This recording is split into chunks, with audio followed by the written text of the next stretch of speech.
Before I post the footage from Vanessa Bryant's heartfelt speech at Kobe Bryant and Gigi's memorial service, I'm going to cover this article from TMZ that she's suing the company of the pilot for reckless flying.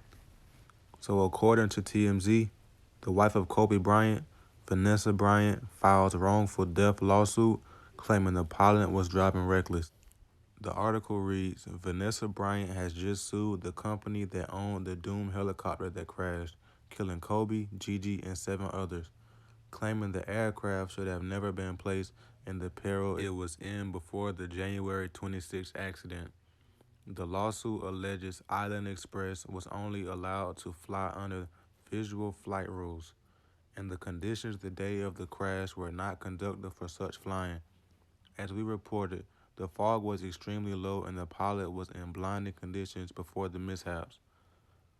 The lawsuit also says the pilot was going 180 miles per hour in a heavy fog in a steep decline in the moments before it crashed in Calabasas, California. The lawsuit claims the pilot failed to properly monitor and assess the weather prior to takeoff, failed to obtain proper weather data prior to the flight, failed to abort the flight when he knew of the cloudy condition, failed to maintain control of the helicopter, and failed to avoid natural obstacles in the flight path. The suit says Island Express engaged in unnecessary and needlessly risky means of transportation under the circumstances. The suit also asks for damages of pre-impact terror, damages for the emotional trauma Kobe and Gigi suffered as the pilot struggled to get out of the clouds before the crash.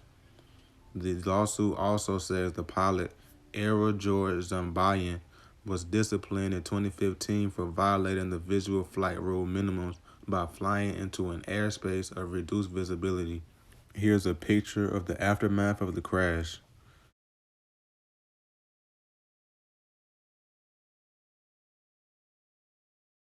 The lawsuit also claims the helicopter was not safe, although it doesn't say what was unsafe. It could be the basis for the claim is that the helicopter was not certified to fly in bad weather. The lawsuit does not list an amount of damages sought, but Vanessa is asking for punitive damages, claiming the pilot and Island Express were reckless, and the damages could be untold millions. The suit seeks damages for loss of love, affection, care, society, service, comfort, support, right to support, companionship, solace, or moral support, and expectations of future support and counseling. The suit also seeks money for loss of financial support and for burial and funeral expenses. Kobe and Gigi died January 26, 2020, but their funeral was held February 24th to honor their legacy and his jersey number. Beyonce was at his funeral and did sing his favorite song. I have Beyonce's full performance in a separate video. I'm about to play Vanessa's speech, but before I do, leave a comment. Do you think she will get this lawsuit? Yes or no? Also, subscribe to my YouTube channel and hit the bell so you can be alerted to find out what happens next. She loved to swim, dance, do cartwheels, and jumps into our swimming pool, and Gigi loved her TikTok dances. Gigi was confident, but not in an arrogant way. She loved helping and teaching other people things. At school, she offered the boys' basketball coaches to help give the boys' basketball team some pointers, like the triangle offense. She was very much like her daddy, and that they both liked helping people learn new things and master them. They were great teachers. Gigi was very sweet. She always made sure everyone was okay. She was our shepherd. She always kept our family together. She loved family traditions. Family movie night and game night on vacations were important to her. Gigi always looked out for everyone. She was very much in tune with our feelings and wanted the best for us. Gianna was smart. She knew how to read, speak, and write Mandarin. She knew Spanish. She had great grades and kept them up, all while becoming an incredible basketball player. She was president of School Spirit on student council. She was director's assistant for her school play, just like her big sister. She was looking forward to graduating 8th grade and moving on to high school with her big sister, Natalia. I'm so happy she was given the opportunity to know that she was accepted to the same high school. She was really happy. Gianna made us all proud, and she still does. Gianna never tried to conform. She was always herself. She was a nice person, a leader, a teacher, wearing a white tee, black leggings, a denim jacket, white high-top Converse, and a flannel tied around her waist with straight hair was her go-to style. She had so much swag and rhythm ever since she was a baby. She gave the best hugs and the best kisses. She had gorgeous soft lips like her daddy. She would hug me and hold me so tight. I could feel her love me. I loved the way she looked up at me while hugging me. It was as if she was soaking me all in. We love each other so much. I miss her so much. She was so energetic. I couldn't keep up with her energy. She lapped Natalia and I on a track once. She was about 6 years old. We let her have a head start. She still dusted us. I missed her sweet kisses. I missed her cleverness. I missed her sarcasm, her wit, and that adorable sly-side smile followed with a grin and a burst of laughter. We shared the same cat that ate the canary grin. Gigi was so good, a rule follower. I knew I could always count on her to do the right thing. She was the most loving daughter, thoughtful little sister, and silly big sister. She happily helped carry the littles' diaper bag or played with them. She liked helping me with Bianca and Capri. Bianca loved going to the playground, swimming and jumping on the trampoline with Gigi. I used to tell Gigi that I thought Coco considered her favorite sister. Capri would smile from ear to ear when Gigi walked into the room, and Capri reminds me a lot of Gianna. They look alike and just smile with their whole face. Pure joy. We will not be able to see Gigi go to high school with Natalia and ask her how her day went. We didn't get the chance to teach her how to drive a car.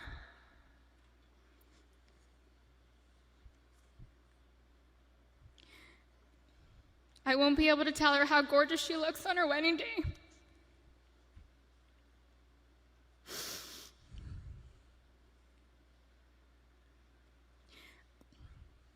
I'll never get to see my baby girl walk down the aisle, have a father-daughter dance with her daddy, dance on the dance floor with me, or have babies of her own.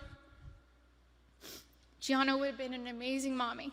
She was very maternal ever since she was really little. Gigi would have most likely become the best player in the WNBA.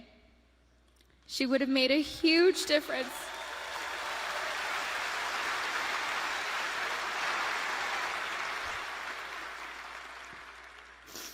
She would have made a huge difference for women's basketball. Gigi was motivated to change the way everyone viewed women in sports. She wrote papers in school defending women and wrote about how the unequal pay difference for the NBA and WNBA leagues wasn't fair. And I truly feel she made positive changes for the WNBA players now, since they knew Gigi's goal was to eventually play in the WNBA. I'm still so proud of Gianna. She made a difference and was kind to everyone she met in the 13 years she was here on Earth. Her classmates shared many fond memories about Gianna with us, and those stories reminded me that Gianna loved and showed everyone that no act of kindness is ever too small to make a difference in someone's life. She was always, always, always considerate of others and their feelings. She was a beautiful, kind, happy, silly, thoughtful, and loving daughter and sister. She was so full of life and had so much more to offer this world. I cannot imagine life without her. Mommy, Natalia, Bianca, Capri, and Daddy love you so much, Gigi. I will miss your sweet handmade cards, your sweet kisses, and your gorgeous smile. I miss you all of you, every day. I love you.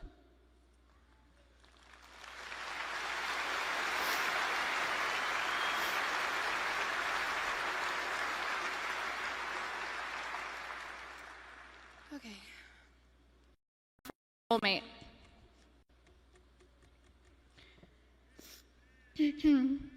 Kobe was no winner and the Black Mamba.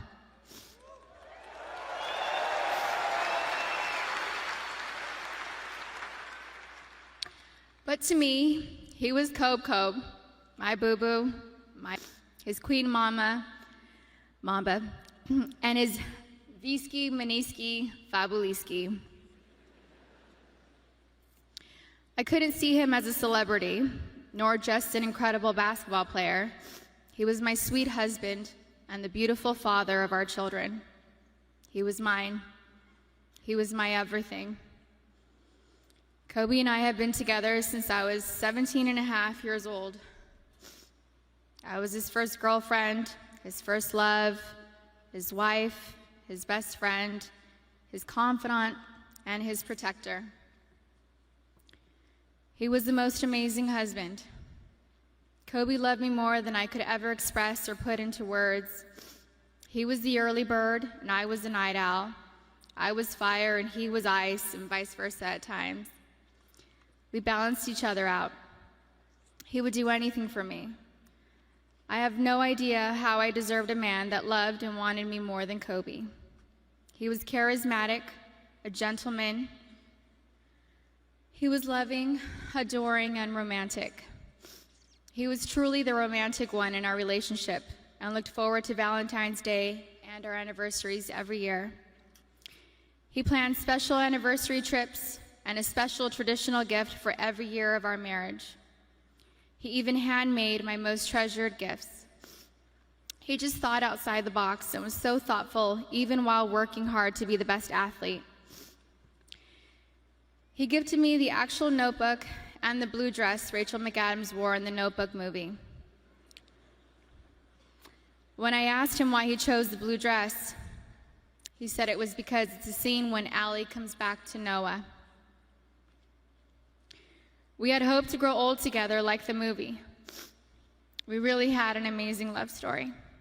We loved each other with our whole beings, two perfectly imperfect people making a beautiful family and raising our sweet and amazing girls.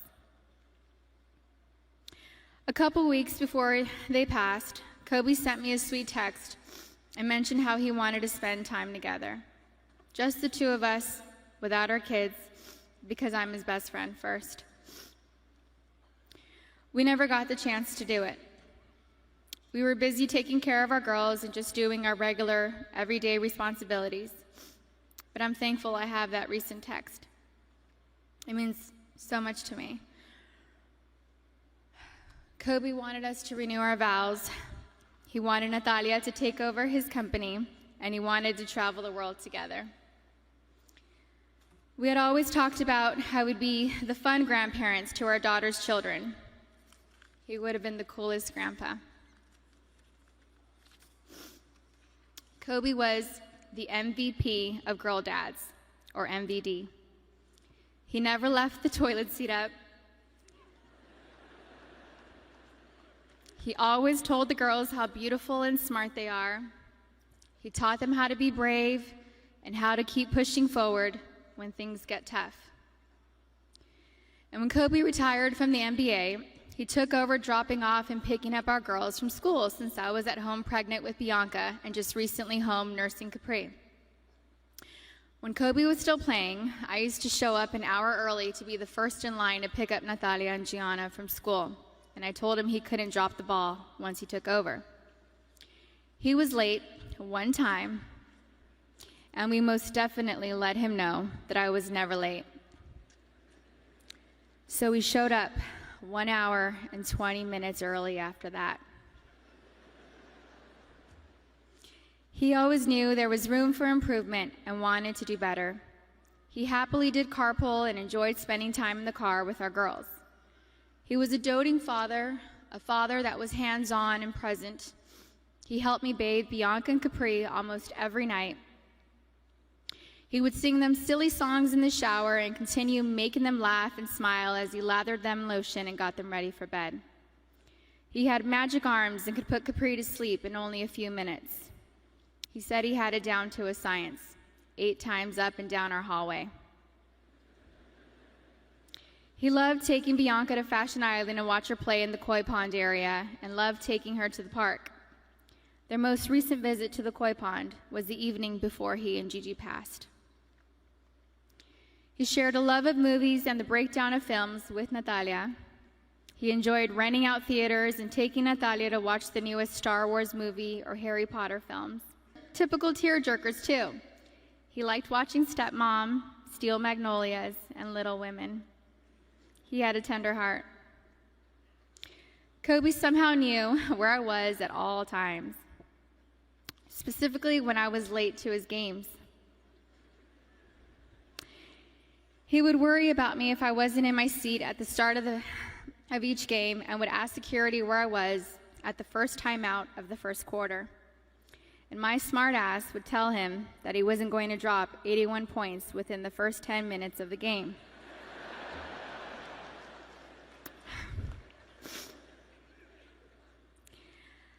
I think anyone with kids understands that sometimes we can't make it out the door on time.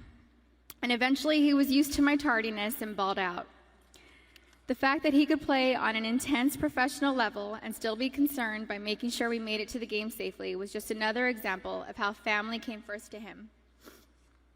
He loved being Gianna's basketball coach. He told me he wished he would have convinced Natalia to play basketball so that they could have spent even more time together. But he also wanted her to pursue her own passion.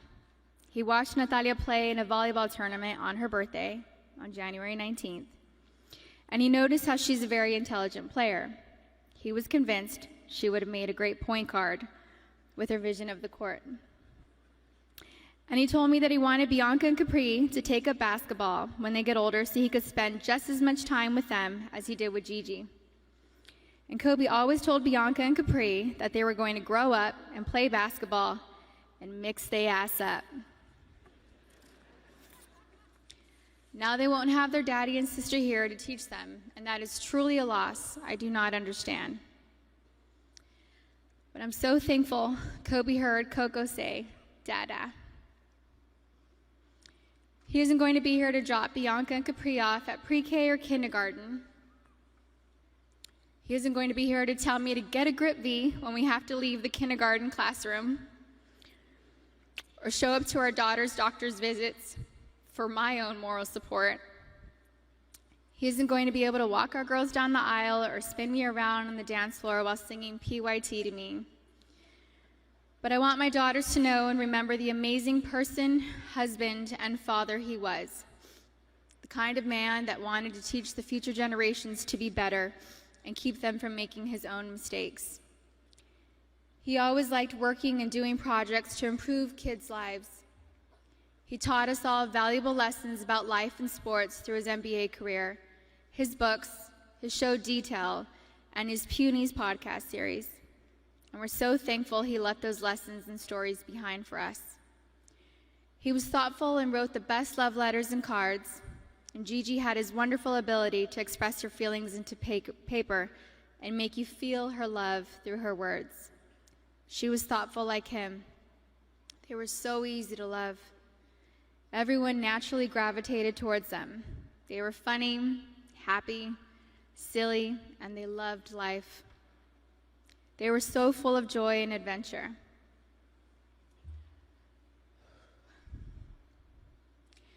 God knew they couldn't be on this earth without each other.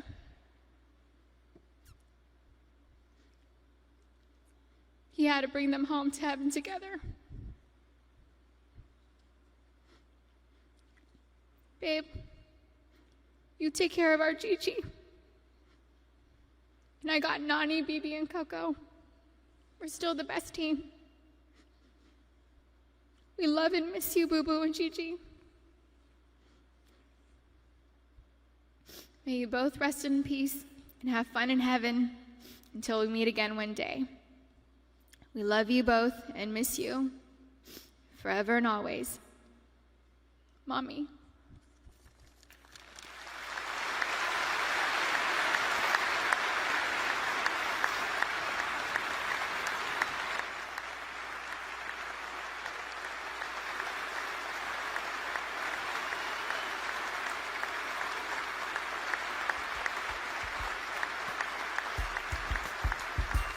Gang, gang, street. Hey, man, say, man, if you want some more daily juice every day, follow your boy on Instagram and Twitter, Street Juice TV. Make sure to like, share, comment, everything for this video, for the movement. Street Juice TV, we going global. Gang!